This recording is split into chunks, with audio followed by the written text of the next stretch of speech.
Ketika kita berkumpul untuk mendengarkan firman Tuhan, maka kita bagaikan sedang mengerumuni Yesus. Ya, mengerumuni Yesus. Dicatat dalam Injil Lukas pasal 5. Ya. Jadi hari ini saudara datang dan saya di tempat ini sedang mengerumuni siapa? Yesus. Ya. Yesus janji 2-3 orang berkumpul, aku hadir. Aku ada di tengah-tengah mereka, ya. Tapi kalau kita datang sore ini untuk tujuan yang lain, bukan untuk mendengar firman, misalnya hanya sekedar kumpul-kumpul, ya, rame-rame, ya, maka kita bagaikan sedang mengerumuni Harun, ya, mengerumuni siapa? Harun. Saudara, di kaki Gunung Sinai, ketika Musa menerima 2 loh batu, orang Israel sedang mengerumuni Harun, ya, dan mereka minta untuk dibuatkan ilah, ya. Mereka ingin Allah yang dalam bentuk wujud yang nyata, karena Allah yang sekarang Yehova tidak mereka lihat, ya. Maka terjadi yang namanya pemberhalaan, terjadi ya penyembahan patung lembu emas. Saudara sore ini datang mengerumuni Yesus atau mengerumuni Harun? Halo, Yesus atau Harun? Ya, ini ya. Jadi jangan sampai salah. Tujuan datang ini, kita datang berkerumun di tempat ini hanya untuk Yesus, tidak untuk yang lain. Katakan yes. Lihat Lukas pasal 5, ya, kita baca dasar ayatnya. Jangan sampai saudara pikir ini Pak Sam kok bikin-bikin ya, khotbah begini, ya. Sampai ada yang tanya, Bapak ini sekolahnya di mana, katanya. Ya, tidak pernah dengar. Ya, ini kalau Tuhan singkapkan memang tidak pernah didengar. Tuhan bukakan buat kita. Amin. Lukas 5 ayat 1, ya. Sama-sama kita baca. Dia Lukas 5 di tepi danau. 2-3. Pada suatu kali Yesus berdiri di pantai Danau Genesaret. Kita baca, sedang orang banyak mengerumuni dia, hendak mendengarkan. Jadi ketika kita hendak dengar firman, berkumpul hendak dengar firman, berarti mengerumuni siapa? Yesus. Wah, luar biasa kalau mengerumuni Yesus, ya. Tapi kalau kita tujuannya yang lain, sekedar ketemu, sekedar rame-rame, ya, daripada nganggur, apalagi datang nggak ada tujuan ke gereja ini, saudara hanya sekedar mengerumuni Harun, ya. Lalu yang jadi berhala mungkin pendetanya. Wah, bukan Yesusnya tapi pendetanya jadi berhala, ya. Mungkin ya suasananya jadi berhala, datang cari suasana. Suasananya wah kayak di diskotik, wah heboh, ya. Hanya suasana yang dicari, itu sudah menjadi berhala, ya. Biarlah hanya Yesus yang kita cari. Hanya Yesus, hanya Yesus, hanya Yesus pujaanku. Ayo nyanyi. Hanya Yesus, hanya Yesus, hanya Yesus Kau Allahku. Hanya Yesus, hanya Yesus, hanya Yesus kekasihku. Hanya Yesus, hanya Yesus, ya, hanya Yesus kekasihku. Amin. Keluaran 32 ayat 1. Baca ayatnya, mengerumuni Yesus atau mengerumuni Harun. 2-3. Ketika bangsa itu melihat bahwa Musa mengundur-undurkan turun dari gunung itu, maka berkumpullah mereka mengerumuni. Tadi mengerumuni Yesus, sekarang mengerumuni Harun, dan berkata kepadanya, mari buatlah untuk kami Allah yang akan berjalan di depan kami, sebab Musa ini orang yang telah memimpin kami keluar dari tanah Mesir. Kami tidak tahu apa yang telah terjadi dengan dia. Akhirnya mereka minta dibuatkan, ya, Allah, yaitu lembu emas. Oke? Jadi setiap kali datang, biarlah kita datang dengan hati yang lapar dan haus. Ya, kita berkata, Tuhan, aku rindu mendengar firman. Ayo Tuhan, berfirman buat saya. Ya, selama firman ini masih ada. Karena akan datang waktunya, kata Amos, orang akan mengembara mencari firman. Firman sudah tidak ada lagi, sudah habis firman ini. Akan datang lapar dan haus, bukan akan air, bukan akan roti. Kitab Amos menubuatkan ini nubuatannya Amos, ya. Tapi orang akan lapar dan haus akan firman Tuhan, dan sudah tidak ada. Sekarang diobral, setiap saat mau dengar khotbah bisa, setiap jam ada kebaktian, radio nonstop, ya, persekutuan di mana-mana. Tapi nanti satu kali firman sudah tidak ada. Orang kan cari firman tapi tidak menemukan. Ya, ayo saudara, kenapa butuh firman? Nah, saya tergerak ya untuk khotbah ini. Ibrani 4:12 tampilkan. Sebab firman itu, firman Allah itu hidup dan kuat. Kenapa sih kita nggak minta kekuatan dari firman? Banyak orang nggak kuat menghadapi hidup ini. Ya, banyak bahaya.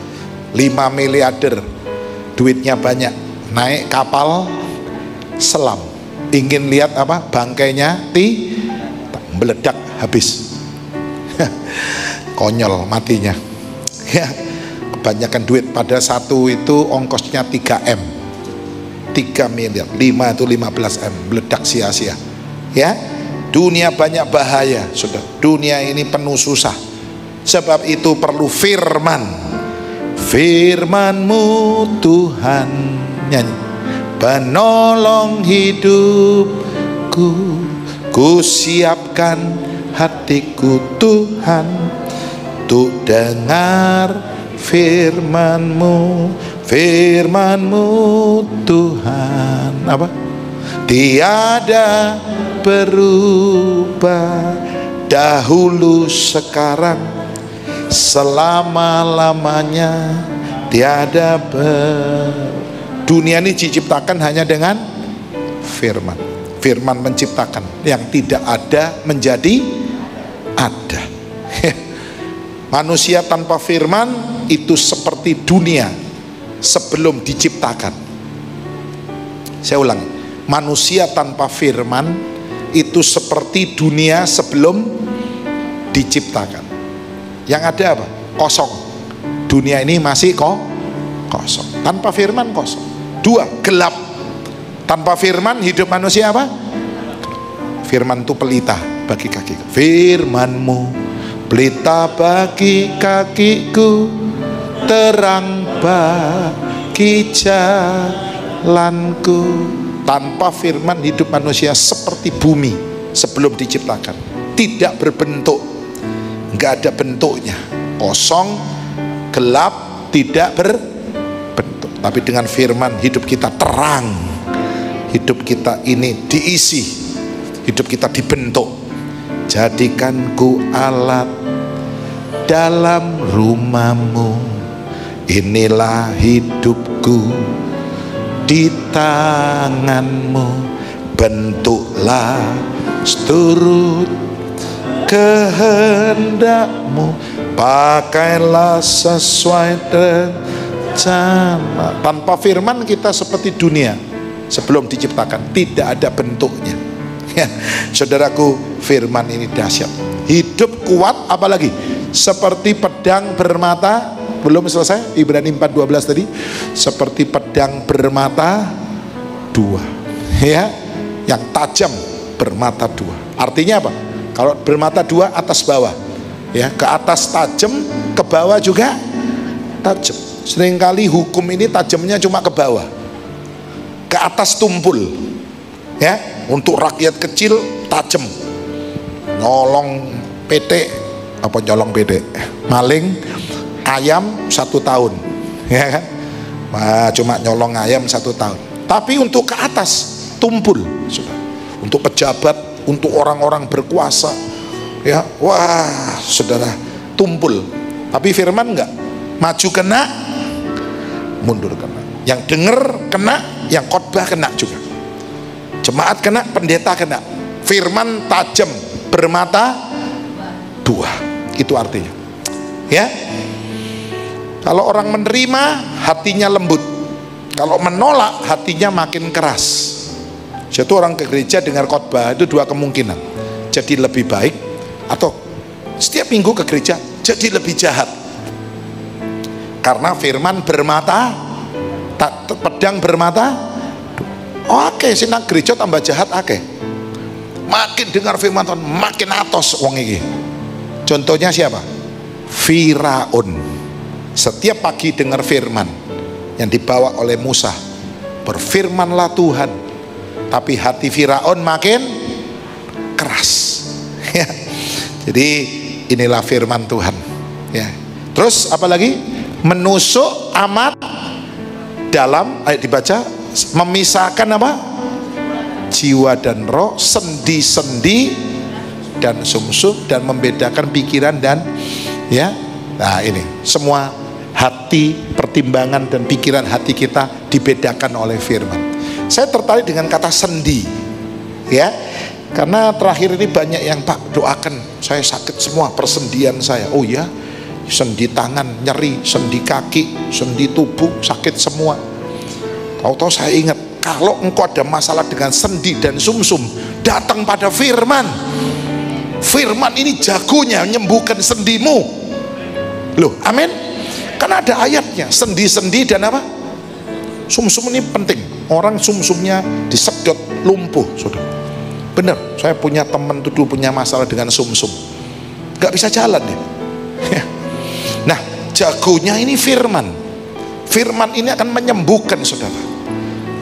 Kau berfirman dan sembuhkanku, Kaulah Tuhan penyembuhku. Saudara, manusia ini tubuhnya ada 350 sendi. Ada berapa? 350 sendi. Tapi ada satu sendi yang paling berbahaya. Apa itu? Sendirian. Apa saudara? Itu hari ini saya mau nyampaikan. Tuhan berkata, dengan Roh Kudus kamu tidak akan pernah jadi yatim piatu. Kamu nggak pernah sendirian. Walaupun saudara tidak punya papa mama, Anda bukan yatim piatu. Pak, saya sudah piatu pak, papa meninggal, mama meninggal. Kalau Anda dan saya menerima Roh Kudus, Anda bukan yatim, kabar gembira ini, bukan yatim piatu. Yesus yang berkata dalam Yohanes 6, Yohanes 16, ya, Roh Kudus, roh kebenaran. Ayo baca langsung ya, menyingkat waktu. Nanti jam 5 ada Pak Frankie, jam 7 ada Pak Daud Tony. Minggu depan ada siapa lagi? Diiklankan langsung posternya. Ke depan ada Michael Panjaitan, ya, ada Johan Lomindong. Kita datang nggak cari hamba Tuhan, cari hadirat Tuhan. Ayo kita lihat Yohanes pasal 16. Saudara-saudara, kita akan lihat bagaimana, ya, Roh Kudus ini merupakan roh kebenaran yang akan dikirim untuk membawa kita kepada seluruh kebenaran. Yang mau katakan amin. Tanpa Roh Kudus kita yatim. Baca Yohanes 14, sorry bukan 16, Yohanes 14 mulai ayat 17.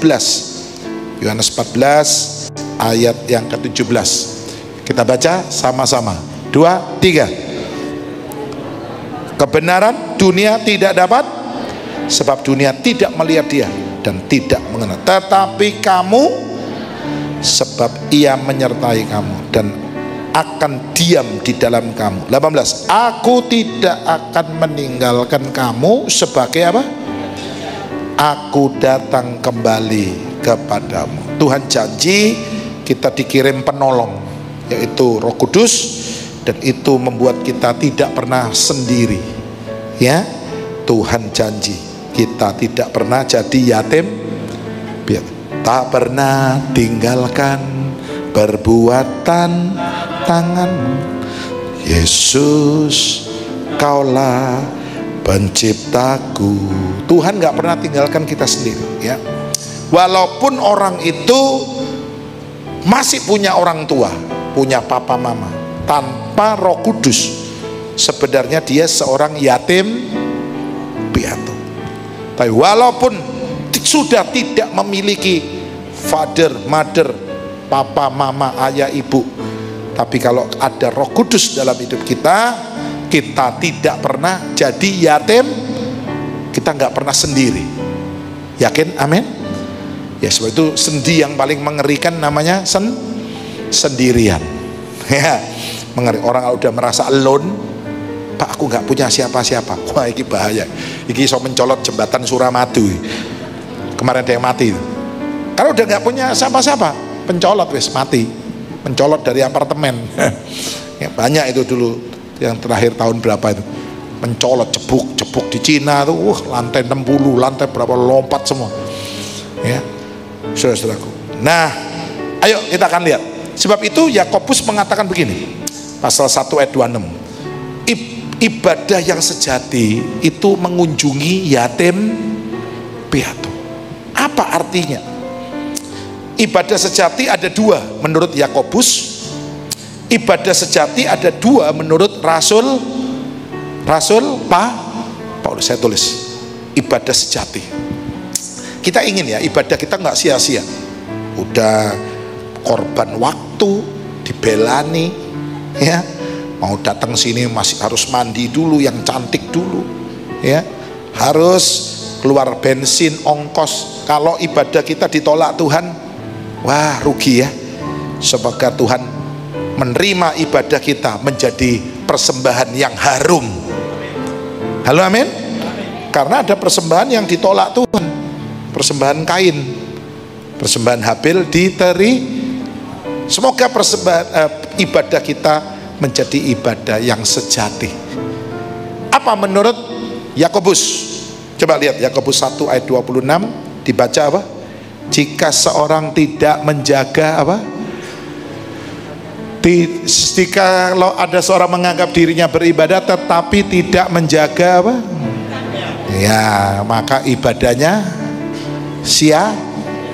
Jadi ibadah sejati satu itu saya singkat jaga mulut. Munang gereja terus cangkemmu rusak, bocah nol. Bener ini ya.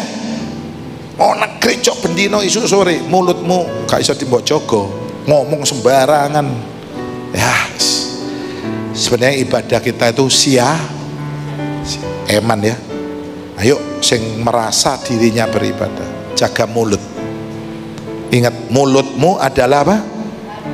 Dulu di kampung saya waktu kecil ada ibu-ibu ditapui kelompen sama ibu-ibu PKK, ngomong sembarangan, tawapui sama kelompen. Dulu zamannya kelompen, sekarang masih musim nggak kelompen. Wis gak ono, zaman saya kecil sampai jedir bibirnya, tawapui, ngomong serampangan, sembarangan. Jaga mulut. Saya pendeta, jaga mulut. Saudara, jaga mulut. Pelayan Tuhan, jaga mulut. Cok bisik-bisik. Saya paling nggak suka lihat orang bisik-bisik. Kayak setan nih, bisik-bisik. Ya, ada itu ayatnya, bisik-bisik, nggak boleh. Kita anak terang, harus terang-terangan. Oh, cok bisik-bisik, nggak gentleman, nggak seneng ngomong. Ya, nggak usah rasan-rasan, ngelok-ngelok di belakang, itu pengecut. Ya, engkau ibadahmu sia-sia. Oke, lalu lihat ayat 27. Ibadah yang sejati, ayo baca ayat 27. Ibadah yang murni dan yang tak bercacat di hadapan Allah adalah mengunjungi siapa? Terus yatim piatu dan janda-janda dalam kesusahan mereka, dan tetap menjaga dirinya. Terus apa? Ya, apa artinya mengunjungi yatim piatu? Bukan berarti saudara setiap hari ke panti asuhan, bukan. Saya punya program sering ya, ngundang panti asuhan datang ya. Mereka itu kalau didatangkan ke gereja lebih senang daripada kita ke panti. Yang kalau kita ke panti kita yang senang. Padahal anak-anak ini perlu hiburan gitu. Keluar dari panti, lihat gereja ini, lihat, oh ternyata ada GSJS. Loh, halo, amin. yang luar biasa, puji-pujiannya, mereka lihat suasananya, mereka pulang dikasih angpau, mereka senang. Bukan itu. Mengunjungi yatim piatu bukan hanya sekedar mengunjungi anak-anak atau orang-orang yang kehilangan ayah ibunya, tetapi yang dimaksud yatim piatu saya tulis adalah orang-orang yang menolak pekerjaan Roh Kudus, yaitu untuk percaya kepada Tuhan Yesus. Ini disebut yatim piatu. Artinya yatim piatu adalah orang-orang yang tidak percaya atau belum percaya. Ibadah yang sejati itu mengunjungi yatim piatu. Artinya gini, kalau kita ingin ibadah kita itu diterima oleh Tuhan, seharusnya kita menyempatkan diri untuk mencari, ya, atau mendatangi orang-orang yang belum percaya kepada Yesus. Ini yatim piatu, kita kunjungi, kita bawa mereka. Ayo, ya, dunia ini penuh susah, banyak orang stres. Katakan, Yesus sanggup menolong kamu. Yesus peduli dengan kamu. Dia mengerti, Dia peduli persoalan yang sedang terjadi. Katakan kepada dunia, Yesus satu-satunya yang dapat menolong kita, penolong yang sejati. Yesus namanya. Engkaulah penolong yang sejati. Nyanyi. Tiada yang mustahil bagimu, dan aku percaya saat ku di sini, nyanyi, mujizatmu nyata di hidupku. Percaya Yesus penolong sejati. Beri tepuk tangan buat Tuhan Yesus. Berapa jiwa yang pernah saudara bawa ke Tuhan? Kalau belum, ibadahmu belum sejati, ibadahku belum sejati. Maaf loh, ini saya cuma nyampaikan firman, jangan protes. Saya gak setuju khotbah ini. Ini udah ada di ayatnya. Mengunjungi apa tadi? Yatim. Bukan berarti lalu kita cap pendino ayo nang di panti asuhan di. Bukan itu. Yatim piatu ini, saya ulangi, catat ya. Ini pelajaran Roh Kudus, Holy Spirit. Orang yang menolak pekerjaan Roh, karena kalau Roh Kudus datang, engkau bukan yatim piatu. Pekerjaan Roh Kudus adalah membuat kita percaya Tuhan Yesus. Saudara bisa kesini, bisa ibadah hari ini, itu Roh Kudus punya pekerjaan. Halo, amin. Jadi di seluruh gereja ada Roh Kudus. Gereja Katolik, oh, ada pekerjaan Roh Kudus. Saya kalau lewat hari Sabtu di Citraland mau masuk Jiwok Santo Yakobus, wih, penuh luar biasa. Saya ngomong sama istri saya, di sini ada Roh Kudus. Teman saya bilang, Roh Kudus tuh nggak ada di Katolik. Siapa yang bilang? Orang segini banyak, mobil ini sampai untel-untelan mau sampai Jiwok itu, ya, susun dua semua, masuk dalam lapangan yang besar tuh full. Kalau bukan Roh Kudus nggak mungkin. Kau nggak ada amin? Roh Kudus bekerja di seluruh dunia. Roh Allah bekerja, nyanyi, di seluruh dunia.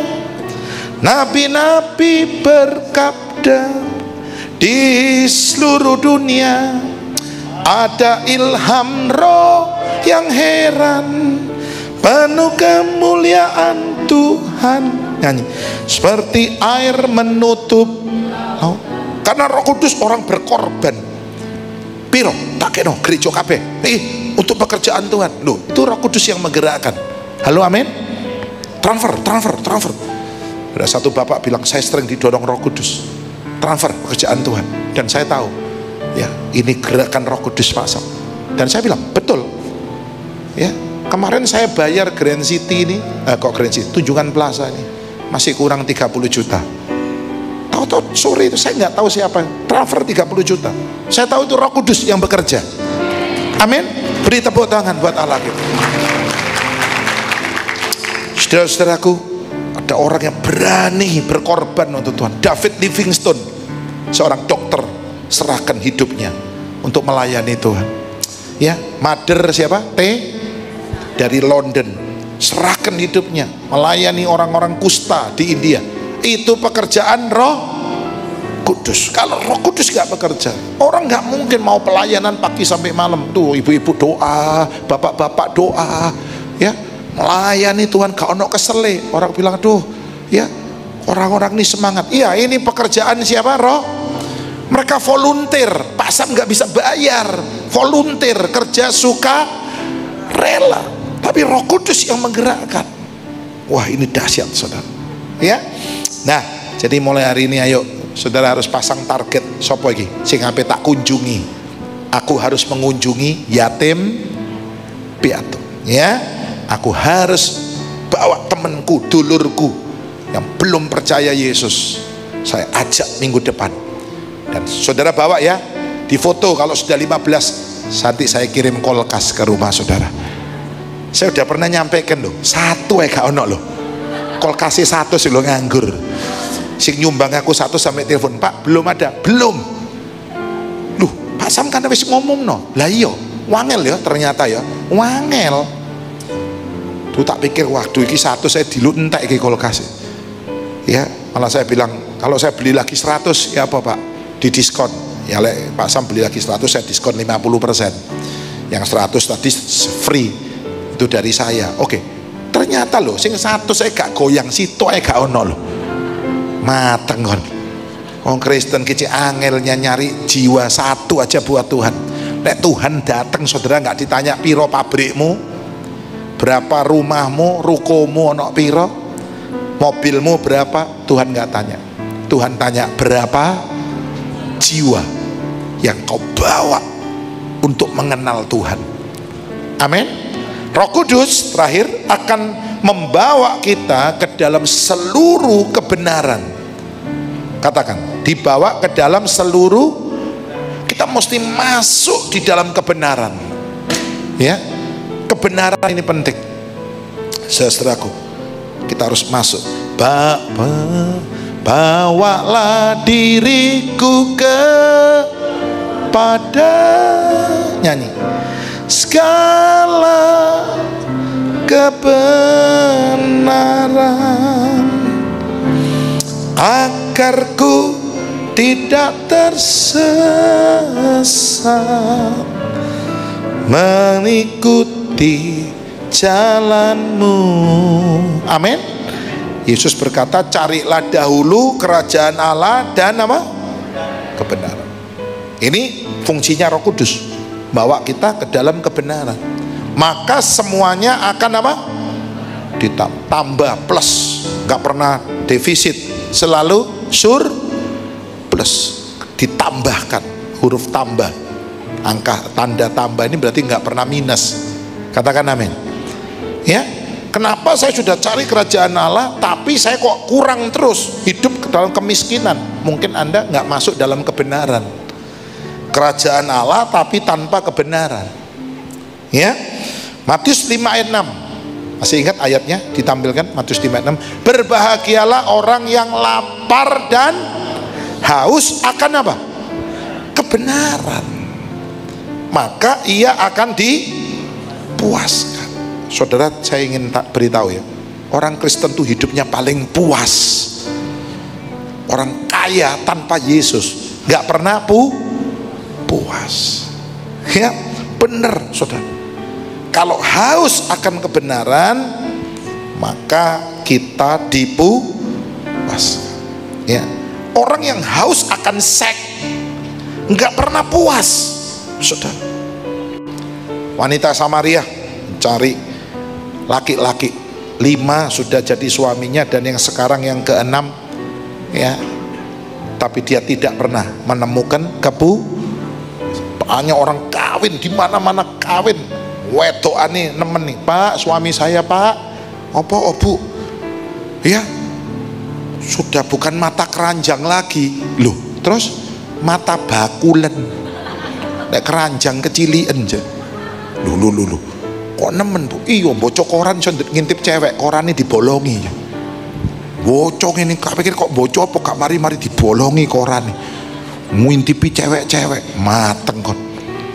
Anda Pak cari perempuan, nggak pernah puas, bener. Kenal pelawak namanya Pak Item, kenal? Oh zaman dulu ya, kalau sekarang Cak Lontong, Andre siapa? Taulani, wah ya yang keren-keren sekarang. Dulu namanya Pak Item, Bas, nama koinya Tan Jeng Bok. Dia pernah bilang, ya kawin itu seperti orang pakai baju, pakai sudah bau nggak enak, lungset-lungset, dilepas buang, cari yang baru. So itu dia pernah kawin 70 kali, mateng gon. Puas? Nggak pernah puas. Salomo istrinya dan gundiknya total berapa? Cejing. 1000 istri itu ya, gilirannya 3 tahun pisan saudara, ya kan? Waduh mungkin lupa, ini pernah dikawin udah lupa saudara ya. Nggak pernah Soleman bilang cukup puas, nggak pernah. Kalau kita haus akan uang, tidak akan pernah puas. Peringatan di surat 1 Timotius, cinta akan uang adalah akar segala kejahatan. Karena memburu uang, orang menyimpang dari iman, ya, dan menyiksa dirinya. Kejar duit terus, buru terus, pingin suki. Dulu jalan kaki, ya, lihat orang naik sepeda, duh enak erek naik sepeda, saya puas, diberkati bisa beli sepeda. Sudah puas naik sepeda? Loh, puas naik sepeda? Enggak. Lihat orang naik sepeda motor, enak ya, nggak perlu genjot, nggak perlu ngontel. Waduh, punya sepeda motor, puas. Ya, diberkati beli sepeda motor. Sudah puas dengan sepeda motor? Puas? Enggak. Duh, kalau punya mobil enak yo, gak kujanan, nggak kepa. Wes Tuhan, kalau mobil elek-elek, wes ceketer. Karena jalui ceketer, ya oleh ceketer. Tahu ceketer? Ya kalau digas bisa meledos. Dos. Itu jenenge ceketer, sudah. Dikasih mobil ceketer, puas? Oh Tuhan, mbok yang baru Tuhan. Ya, sudah baru, punya baru, puas? Belum, pengen yang lebih bagus, yang mewah Tuhan. Mobil supercar Tuhan, 2 pintu. Wah, mobil makin dikit pintunya, harganya makin mahal. Apalagi yang nggak pakai pintu, saudara, lebih mahal. Sudah punya supercar, wah, Ferrari, Lamborghini, sudah puas? Pengen beli jet, saudara, pesawat. Banyak orang punya pesawat. Ada yang bilang, Pak Sam tak doa no bisa punya pesawat. Kayak apa? Doa no cok muluk-muluk. Pak Sam duwe pesawat. Iyo enak lagi, GSJS perlu rombongan kemana-mana tinggal naik pesawat. Ya, nah, nanti deh aku dikai pesawat parkir nang di bingung. No tanah lapang dikai dolenan arek kampung jebol kabeh saudara. Ya, manusia tuh nggak ada puasnya dengan kekayaan. Ya, wes oke, cek gak puas, buktinya korupsi. Udah kaya, pangkat, loh korupsi, malah dimiskinkan kamu. Entek kabeh, sehingga hasilnya korupsi disikat pisan, sita semua. Gak pernah puas. Kalau haus kebenaran pasti puas. Hidup anak Tuhan itu puas. Bilang aku puas dengan Yesus.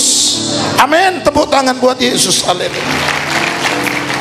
Dulu ada nyanyian lama, ku sungguh puas, puas dengan Yesus. Yang bisa nyanyi, ku sungguh puas, puas dengan Dia. Sungguh puas dengan Yesus. Katakan amin. Saudara puas? Nah, kalau saudara memburu terus, nanti seperti Esau. Esau berburu, memburu, sampai dia meninggalkan jubahnya. Dia buka jubahnya, dia tinggalkan jubahnya untuk berburu. Dan akhirnya jubahnya dipakai oleh Yakub. Dan akibatnya Esau kehilangan hak kesulungan karena memburu duit terus, buru uang terus. Ya, saudaraku, Yakub datang dengan memakai jubahnya, pakaiannya Esau. Papa, saya datang. Loh, suaramu itu Yakub. Ya, sini. Dipegang-pegang. Loh, ini bajunya siapa? Esau. Ya, dan Yakub sudah bawa senjata, yaitu senjatanya itu makanan enak. Apa senjatanya? Ya, karena diajari sama mamanya. Ini keluarga Ishak dan Ribka ini tidak perlu dicontoh sebenarnya. Karena apa? Karena Ishak dan Ribka ini tidak pernah sehati dalam mendidik anak-anak. Esau anaknya Ishak, anak papa. Yakub anak mama. Nggak boleh ini harusnya. Anak-anak nggak boleh. Ini anaknya papa, anaknya mama. Dua-dua anak papa mama. Katakan amin. Esau dicintai oleh papanya, Yakub dicintai oleh. Dalam keluarga ini harusnya ada keterbukaan, kejujuran. Harusnya Ribka jujur sama suaminya Ishak, bahwa dalam perut itu ada pertengkaran. Seharusnya yang keluar lebih dulu siapa? Ya, Yakub, tapi diserobot oleh mama. Ini punya insting. Iki anak sopo, dia tahu. Papanya yang mana dia tahu sebenarnya. Itu mama. Ya, dia tahu ini anak yang mestinya keluar duluan siapa tuh dia ngerti. Mestinya dia terbuka sama suaminya. Pak, mestinya anak sulung kita tuh Yakub loh, bukan Esau. Tapi nggak pernah terbuka. Suami istri harus terbuka. Itu saya sering kalau konseling ya, supaya rumah tangga bahagia itu tirulah rumah tangga Adam dan Hawa sebelum jatuh dalam dosa. Adam dan Hawa telanjang, artinya tidak ada yang ditutupi, terbuka. Sebelum jatuh dalam dosa telanjang. Bukan berarti nanti habis kawin lalu mudo-mudoan. Nanti susternya sama pembantunya bingung. Iki laupanku stres sih. Mari kawin kok mudo-mudoan gini. Bukan telanjang bukan. Tapi ada keterbukaan, ngomong, ya. Nah, akhirnya ya ini yang terjadi. Ya, waktu Esau datang, Pak, ayo Pak, makan Pak. Loh, siapa tadi? Baru keluar ini. Sudah tak makan, tak berkati. Loh, kalau gitu yang tadi masuk bukan Esau tapi siapa? Yakub. Wah, Esau meraung-raung. Pak, masa berkatmu wis entek, Pak? Habis nak. Wis tak koreti, tak entekno, tak kekno adikmu kabeh. Titik ae, enggak ada. Sudah dientekno, dikoreti, koret-koret. Dulu Timothy itu saya beri nama Imo koret-koret. Bener. Soalnya mari gitu saya nggak punya anak lagi, istri saya steril. Ya, habis Timothy lahir di Singapura, langsung dokternya bilang oke, steril, tutup pabrik. Situ saya kasih nama Imo koret-koret. Wis tak koreti nak entek sampai nangis gak dikei, saudara. Tapi satu hal yang saya akan tutup ya karena waktu. Ishak tidak pernah mengutuki Yakub. Ya, ini luar biasa. Masih ingat Nuh mengutuki anaknya bernama siapa? Sem, Ham, Yafet. Siapa yang dikutuki? Ham. Dan kutuknya Nuh itu sampai hari ini. Nuh ini punya 3 anak, dari situ lahir ya bangsa-bangsa. Sem kulit putih, Ham kulit hitam, ya. Sem, Ham, Yafet kulit kuning, sudah. Dan keturunan Ham kulit hitam jadi budak sampai hari ini. Orang Afrika, orang-orang ya.